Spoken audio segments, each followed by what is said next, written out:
آپ نے فرمایا انسان کو محکوم بن کے رہنا چاہیے، یعنی ایسا رہنا چاہیے کہ کسی نہ کسی کے ماتحت ہو، اپنے آپ کو سب پر فوقیت دینا، اپنی بات کو، اپنے معاملات کو، اپنے عقل کو، علم کو سب سے بلند و بالا، دوسروں پر فوقیت دکھانا. تو یہ صوفیہ کا رویہ اور سرشت نہیں ہے.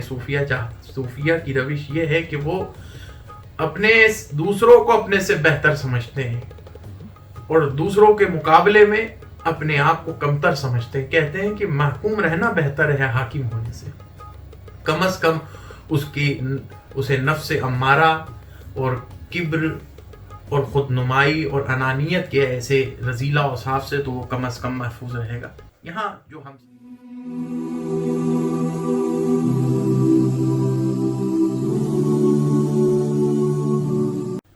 اعوذ باللہ من الشیطان الرجیم، بسم اللہ الرحمن الرحیم، الحمد للہ رب العالمین، والصلاة والسلام علی اشرف الانبیاء والمرسلین وعلی آلہ الطیبین الطاہرین واصحابہ الغر المیامین ومن اتبعہم الی یوم الدین. اما بعد، السلام علیکم ورحمۃ اللہ وبرکاتہ. سامعین و ناظرین حضرات، کافی لمبا عرصہ، کافی وقفے کے بعد یہ سلسلہ واری جو درس و تدریس فہد الفاظ شریف کی آپ کے سامنے چل رہی تھی، اس میں ایک بڑا فصل بیچ میں آ گیا. چند ہماری مصروفیات کی بنیاد پر آپ کے سامنے حاضر نہ ہو سکے. دعا کیجیے اللہ تبارک و تعالیٰ میں کہ اللہ تعالیٰ توفیقات میں اضافہ عطا فرمائے اور یہ نشست سلسلہ جو ہے فہد الفاظ شریف کا جلد از جلد آپ کے سامنے اختتام پذیر ہو اور ہم مشائخ چشت کی باطنی اور روحانی غذا سے ہم اور آپ سب مستفیض و مستفاد ہو. الہی آمین. پچھلی مجلس 11 تھی، یعنی 11ویں مجلس. آج ہم جو آپ کے سامنے قرأت کریں گے وہ مجلس 12 ہے. سماعت فرمائیے، یعنی 12ویں مجلس. اعوذ باللہ من الشیطان الرجیم، بسم اللہ الرحمن الرحیم. چہر شنبہ، چہر دہم، ماہ ذی الحجہ، سنہ مذکور، سعادت پائی بوز دریافتہ شد. سخن در قبول نفس افتادہ بود، بر لفظ مبارک ران کے طاعتی و وردی کے از نفس صاحب نعمت پذیر رفتہ می شود، در ادائے آن راحتی دیگر است. بعد از آن فرمود کہ چند ورد است کہ من بر خود واجب کردم و چند ورد دیگر است کہ از خواجہ خود یافتم. در وقت ادائے ہر دو ورد راحت ہا را تفاوت ہا است از آسمان تا زمین. اس سال ماہ ذی الحجہ کی 14ویں تاریخ بدھ کو قدم بوسی کی سعادت حاصل ہوئی. زبان کی تاثیر کا ذکر آیا. زبان مبارک سے ارشاد فرمایا کہ وہ طاعت اور وہ ورد جو کسی صاحب نعمت کی زبان سے ملے ہو، اس کے ادا کرنے میں راحت ہی دوسری ہے. اس کے بعد فرمایا کہ چند ورد ہیں جو میں نے خود اپنے اوپر واجب کر لیے ہیں. یعنی محبوب پاک حضرت خواجہ نظام الدین اولیاء رحمۃ اللہ علیہ فرماتے ہیں کہ چند ورد جو ہیں وہ میں نے اپنے اوپر واجب کر لیے از خود، اور چند ورد جو ہیں مجھ کو بابا صاحب، بابا فرید گنج شکر رحمۃ اللہ علیہ، جو کہ آپ کے پیر و مرشد ہیں، انہوں نے آپ کو عطا فرمائے. تو یہاں زبان مبارک کی تاثیر کا فرق بتا رہے ہیں حضرت خواجہ محبوب الہی. آپ خود اپنے وقت پہ قطب الاقطاب ہیں اور خواجگان چشت کے گدی کے باطنی اور روحانی گدی کے چشتیہ سلسلے کے مسند نشیں ہیں. لیکن یہ بتا رہے ہیں کہ جو عوارض و وظائف میں نے اپنے اوپر واجب کیے تھے، اور جو بابا صاحب جو کہ صاحب نعمت ہیں، صاحب تاثیر ہیں، جن کی زبان پہ بڑی تاثیر اللہ تبارک و تعالیٰ نے رکھی ہے، جبکہ یہی سب اوصاف حضرت محبوب الہی کو بھی عطا فرمائے اللہ تبارک و تعالیٰ نے. لیکن جو بابا صاحب چونکہ آپ کے پیر ہیں، آپ کے مربی ہیں، آپ کے باطنی اور روحانی استاد ہیں، تو ان کی زبان مبارک سے جو تاثیر وہ صاحب نعمت ہونے کی بنیاد پر جو عوارض میں نے اپنے اوپر واجب کیے تھے اور جو عوارض حضرت بابا صاحب رحمۃ اللہ علیہ سے مجھ کو ملے تھے، فرماتے ہیں ان کے لیے اور چند دوسرے ورد جو مجھے اپنے خواجہ سے عطا ہوئے، یعنی وہ حضرت خواجہ بابا فرید رحمۃ اللہ علیہ سے جو عوارض عطا ہوئے، ان دونوں وردوں کی ادائیگی کے وقت میں جو راحتیں میسر آتی ہیں ان میں زمین و آسمان کا فرق ہے۔ سبحان اللہ و بحمدہ۔ آگے فرماتے ہیں لختی سخن در ترک اختیار افتاد، یعنی با اختیار خود کاری نمی باید کرد، بر لفظ مبارک راند مردم کے محکوم دیگری باشد بلکہ خود حاکم باشد۔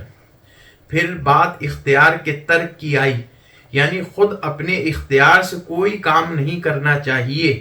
زبان مبارک سے ارشاد فرمایا کہ وہ لوگ جو دوسروں کے محکوم ہیں ان لوگوں سے بہتر ہیں جو کہ حاکم ہیں۔ اللہ اکبر۔ بڑی رمز و رموز والی یہ بات ہے۔ محبوب الہی نظام الدین اولیاء رحمۃ اللہ علیہ نے یہ ایک بڑا کیمیائی اور حکیمی نسخہ اپنے طلاب کو اور مریدین کو عطا فرمایا، اپنے عشاق کو، کہ ایک شخص ہے جو کہ حاکم ہے، ایک شخص ہے محکوم۔ گرچہ بہرحال حاکم کا رتبہ اور مرتبہ بڑا ہے محکوم کے رتبے سے، لیکن حاکم جب انسان بن جاتا ہے، جب مطلق العنان ہو جاتا ہے، جب اسے غلبہ حاصل ہو جاتا ہے، تو اس میں افتخار، اس میں کبر، اس میں تکبر، اور اس میں جو ہے ایک طرح کی جو ہے خود نمائی کے اوصاف آ جاتے ہیں، جو کہ اللہ رب العزت کی بارگاہ میں ہرگز پسندیدہ نہیں ہیں۔ چونکہ اولیاء اصفیاء سب کے سب عاجزی اور انکساری کے اوصاف سے متصف تھے، تذلل کے اوصاف سے متصف تھے، تو خواجہ نظام الدین اولیاء رحمۃ اللہ علیہ جو کہ بڑے صوفیاء میں، کبار صوفیاء میں، آپ نے فرمایا انسان کو محکوم بن کے رہنا چاہیے، یعنی ایسا رہنا چاہیے کہ کسی نہ کسی کے ماتحت ہو، اپنے آپ کو سب پر فوقیت دینا، اپنی بات کو، اپنے معاملات کو، اپنے عقل کو، علم کو سب سے بلند و بالا دوسروں پر فوقیت دکھانا، تو یہ صوفیاء کا رویہ اور سرشت نہیں ہے۔ صوفیاء کی روش یہ ہے کہ وہ اپنے دوسروں کو اپنے سے بہتر سمجھتے ہیں اور دوسروں کے مقابلے میں اپنے آپ کو کمتر سمجھتے ہیں۔ کہتے ہیں کہ محکوم رہنا بہتر ہے حاکم ہونے سے، کم از کم اسے نفس امارہ اور کبر اور خود نمائی اور انانیت کے ایسے رذیلہ اوصاف سے تو وہ کم از کم محفوظ رہے گا۔ یہاں جو ہم سمجھ سکے، چونکہ یہ تشریح تو اس میں نہیں ہے، لیکن جو ہم اس کی تشریح آپ تک پہنچا سکیں، چونکہ یہ مجمل ایک جملہ ہے محبوب پاک کا، اور جو کچھ مجھ پر شرح صدر ہوا محبوب الہی مشائخ چشت کے فیضان سے، تو وہ آپ تک پیش کیا ہے۔ مزید اس کی تفصیلات اہل علم و خرد اور اہل علماء باطن سے دریافت کی جا سکتی ہیں۔ آگے فرماتے ہیں بعد از فرمود کہ شیخ ابو سعید ابو الخیر رحمۃ اللہ علیہ روز جمعہ بجہت نماز از خانقاہ بیرون آمد، مریدہ را پرسید کہ راہ مسجد آدینہ کدام است، چگنا می باید رفت۔ اس کے بعد ارشاد ہوا کہ شیخ ابو سعید ابو الخیر رحمۃ اللہ علیہ یہ 3ری-4 صدی ہجری کے اکابرین صوفیہ میں سے ہیں، روز نماز جمعہ کے لیے خانقاہ سے باہر نکلے، مریدین سے پوچھنے لگے کہ جامع مسجد کا راستہ کون سا ہے، کس طرف سے جانا چاہیے۔ یکے از حاضرہ گفت کہ راہ ایست، از او پرسیدن کہ چند ای بار بنماز جمعہ رفتائی راہ نمی دانی، گفت می دانم اما بدآ پرسیدم تحالی محکوم دیگری باشم۔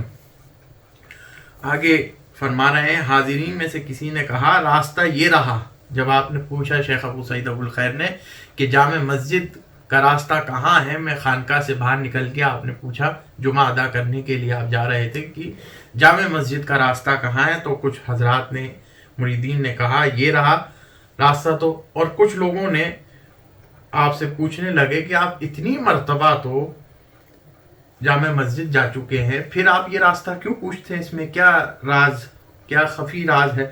آپ نے فرمایا اس وجہ سے پوچھتا ہوں کہ تھوڑی دیر کے لیے دوسروں کا محکوم بن جاؤں۔ اللہ اکبر۔ یہ ہے صوفیہ، یہ ہے صوفیہ صافیہ، یہ ہے آل اللہ، یہ ہے مقربین، ان کے اور علماء ظاہر کے درمیان کتنا زمین و آسمان، 7 زمین و آسمان کا تفاوت اور فرق ہے کہ یہ حضرات اتنی سی باتوں میں خود کو کس قدر تذلل اور انکساری اور عاجزی اور کتنا زمین پر رہنے والے اپنے آپ کو زمین پر رکھتے ہوئے اور اللہ کا بندہ سمجھتے ہوئے خود کو اللہ کے بندوں سے مخاطب ہوتے ہیں اور بڑے عاجزی اور انکساری کے ساتھ مخاطب ہوتے ہیں. یہ ہیں اولیاء اللہ اور یہ ہے ان کی سیرت. سبحان اللہ و بحمدہ. آگے آپ فرماتے ہیں بعد از آن در ترک وطن و محبت خانہ و کاخ و مثل آواز فرمود و این ابیات بر لفظ مبارک راند. اس کے بعد ترک وطن اور مکان و محل وغیرہ کی محبت کے سلسلے میں واز فرمایا اور یہ اشعار محبوب الہی نے زبان مبارک سے فرمائے. دشت و کوثر گیر ہمچو وحوش خان مارا بما بگربا و موش قوت عیسیٰ چو زی آسما سازند ہم بدا جاش خانہ پردازند خانہ را گربرائے کود کنند مور و زنبور و عنکبوت کنند. ترجمہ یہ ہے اس کا، پہاڑ اور جنگل کو جنگلی جانوروں کی طرح ٹھکانہ بناؤ. پہاڑ اور جنگل کو جنگلی جانوروں کی طرح ٹھکانہ بناؤ. گھر بار کو چوہے بلی کے لیے چھوڑ دو. حضرت عیسیٰ علیہ السلام کا رزق آسمان سے آیا کیونکہ ان کا گھر بھی وہیں بنایا گیا. کھانے کے لیے اگر گھر بناتے ہیں تو چوٹیاں اور بھیڑیں اور مکڑیاں بناتے ہیں. سبحان اللہ. اس سے مراد خواجہ نظام الدین اولیاء محبوب الہی رحمۃ اللہ علیہ ترک دنیا کا درس دے رہے ہیں اور آپ فرما رہے ہیں کہ گھر بار اگر صرف اس وجہ سے محبوب ہے کہ اس میں کھانا کھاتے ہیں معاشرت کر رکھتے ہیں گھر کے اندر، اور تو یہ سب چیزیں جو ہیں جنگلی جانور، مور، بھیڑ، چوٹی وغیرہ بھی ان کے پاس بھی یہی گھر میں رہنے کی وجہ ہوتی ہے کہ گھر میں ساز و سامان جمع کرتے ہیں کھانے پینے کا. آپ بھی اپنے فریج میں، اپنے کچن میں، گھر بار میں اپنا ساز و سامان جمع کرتے ہیں. نہیں، محبوب الہی کے کہنے کا مطلب یہاں یہ ہے کہ ایسا گھر ہے تو بہتر ہے کہ جنگلی جانوروں کی طرح جا کر پہاڑوں اور چٹانوں میں جا کر رہو. ایسے گھر کا گھر بنانے کا کوئی مطلب نہیں ہے جو ذکر اللہ سے خالی ہو، جو اپنی اولاد اور اپنے گھر والوں کو، جن کے گھر والے اللہ کی یاد سے غافل ہوں، جو اہل خانہ ہوں، ادھر دین سے بہت دوری ہو، دین سے دور ہو، تعلیم قرآن سے، علم حدیث سے دوری ہو، عمل سے بے بہرا ہوں. تو ایسا گھر صرف کھانے پینے کے لیے تو بہتر ہے. یہ تو جانور بھی کرتے ہیں، ایسے گھر رکھتے ہیں. اس سے بہتر ہے آپ پہاڑوں اور چٹانوں پہ چلے جاؤ. انشاءاللہ العزیز اگلی مجلس 13ویں مجلس آپ سماعت فرمائیں گے انشاءاللہ العزیز. السلام علیکم ورحمۃ اللہ وبرکاتہ.